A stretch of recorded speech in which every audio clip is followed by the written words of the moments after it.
Greetings all. I haven't made a video here for a few months, but I had an idea that I thought I'd present.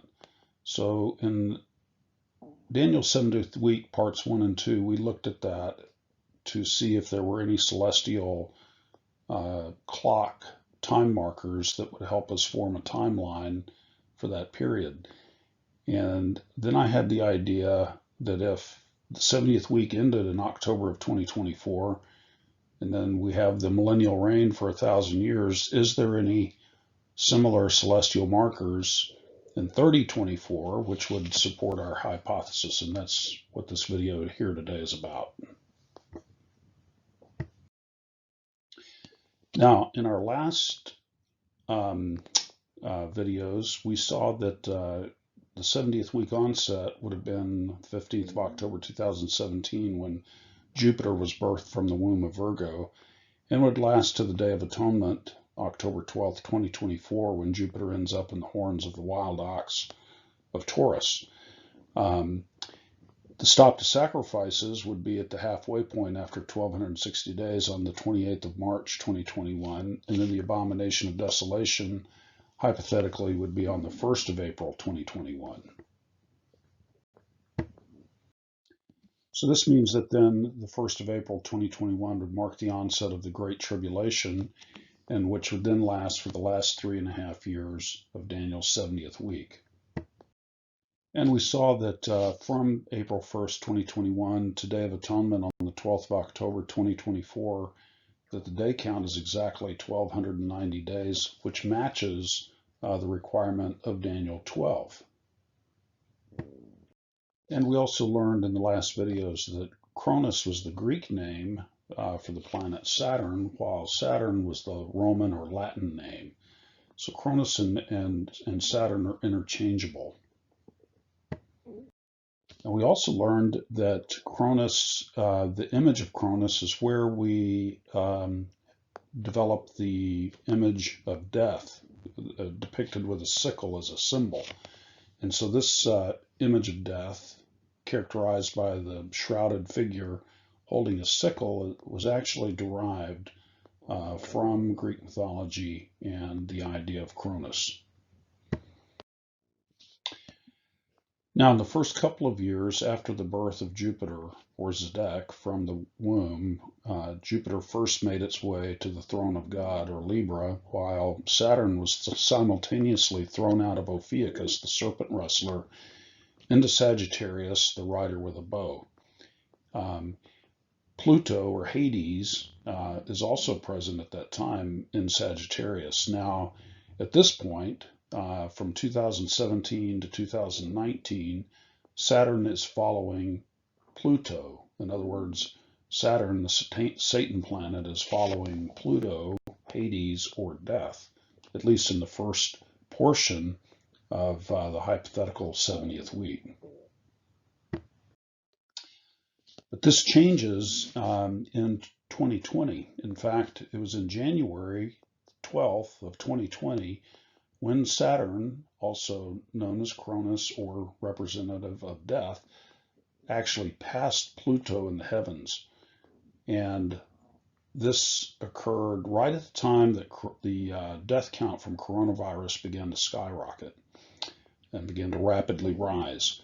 So we had Saturn representing death passing Pluto, representative of Hades, and now we have Hades is following death, just as depicted in the 4th seal of Revelation, where it is described that Hades was following after death, or Saturn. Now, in fast forwarding to December of 2020, on the 21st, we see that Jupiter and Saturn have a conjunction right outside the constellation of Capricorn. And this is when things start to get a little bit exciting.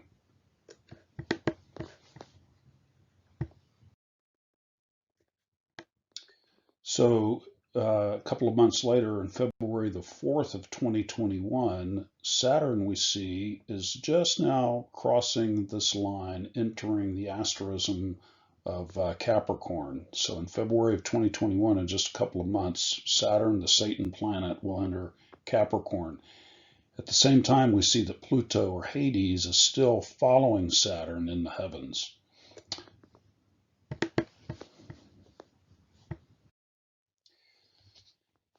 So by Passover on the 28th of March 2021, we see that Saturn, or Cronus, is well within Capricorn, the horned goat. In fact, will stay there for about 2 years. It doesn't leave Capricorn until February of 2023.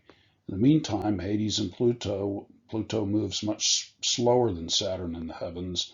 It's going to be outside following for that 2-year period. And we can also see that Jupiter, or Zedek, is now exiting Capricorn and is heading for the horns of the wild ox to Taurus, where he will rule and reign. And that would happen in 2024. And we know that the horned goat is worshipped by the occult. Capricorn is the constellation of the occult. And so it's, as a symbol, it has satanic overtones, and that's what it symbolizes. And it's an object of worship for Satan worshipers in the occult. And so if we have Saturn, the Satan planet, present within Capricorn, the satanic constellation, for the better part of 2 years, it's interesting in that it could be symbolic for as a clock, a celestial clock of sorts, that would indicate that during the time of the Great Tribulation, this is the celestial alignment that exists. Let's fast forward now to the year 3022, right at the end, actually. So we're getting ready to start the year 3023, which is nearly 1,000 years from the end of Daniel's 70th week, the hypothetical 70th week. And what we see is that Saturn, or Cronus, is now crossing into the asterism of Capricorn as it did back in 2023. So 1,000 years later, it's doing the same pattern. One difference now is that Pluto, or Hades, is no longer following Saturn in the heavens. In fact, Pluto, or Hades, is smack dab within the asterism of Capricorn, present here as well, along with Saturn.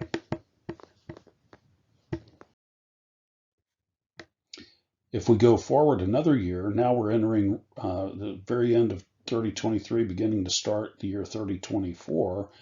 We see that Saturn, or Cronus, is well within Capricorn, as is Pluto, or Hades. So during that entire year, this is where we find these two celestial objects within the satanic constellation.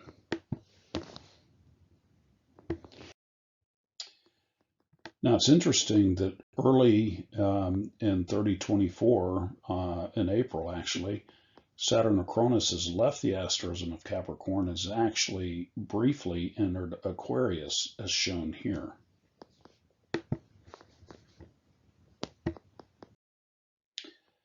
But then by October the 12th, which is the 1,000-year anniversary of the Day of Atonement in 2024, we find that Saturn has now moved back into Capricorn.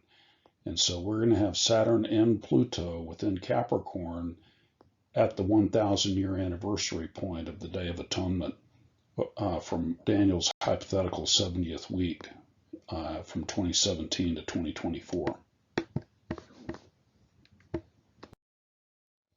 And we see that even by November 13th, Saturn is still within Capricorn, as is Pluto, or Hades, and Saturn will remain here briefly, as is suggested that Satan was released for a short while to deceive the nations once again. Now, by the end of the year, on the exact day, on the 31st of December 3024, Saturn actually crosses out of Capricorn back into Aquarius on the last day of the year, so that by the beginning of 3025, Saturn is well within Aquarius, no longer in Capricorn. So really, for the 3-month period from October of 3024 through the end of the year, that 3-month period, Saturn remains within Capricorn along with Hades, very similar to what we saw at the end of 2023 and 2024, when we had the Satanic planet well within the Satanic constellation at the time of Satan's rebellion.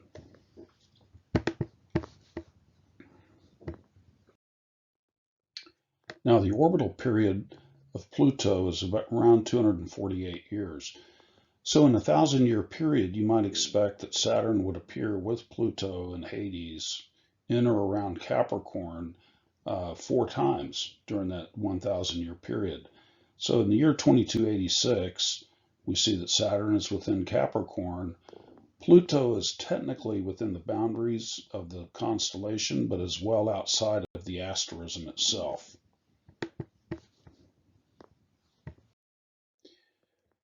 We also see a similar pattern in 2522, the next time they appear there together. Saturn again is well within Capricorn. Pluto or Hades is following. It's outside of the asterism, kind of at the boundary between Sagittarius and Capricorn. So again, it's not as good of a match as we saw in 3024 at the 1,000-year anniversary.